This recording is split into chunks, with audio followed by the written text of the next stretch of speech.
Welcome to our Ladies Spring Jeep Quick Tip Guide video.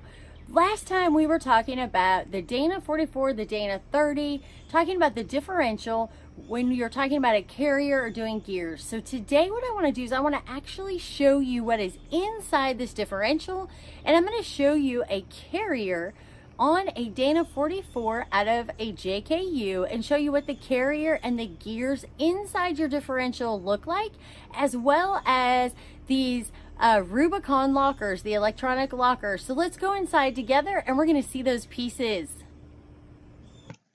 Okay, now we are inside looking at the differential of your axle. So this is what it looks like with all the pieces and parts taken out. And now we're going to look at those individually. So this is the carrier.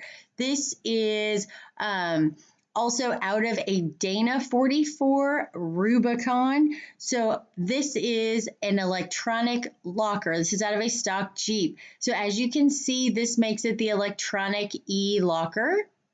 Then you also can look inside. This is what it looks like inside with the locker, with the teeth. This is what actually inside the carrier makes it a locker.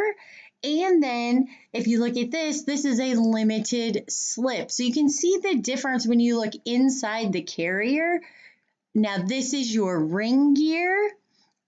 And this is your pinion gear. So this is everything taken out. This is how the ring and pinion gear work together once they are installed back in your Jeep. And here is the carrier and ring gear put back together. So now you have a better idea of what the carrier looks like inside your differential, as well as those gears. So you'll understand when you are re-gearing what it actually looks like. You're kind of putting a face to a name as far as Jeep parts.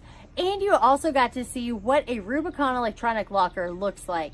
So thank you for joining me. I'm Kristen DeLibra from LadyJeepers.com. I believe that knowledge builds confidence. So look for more of these videos in this series for the entire month.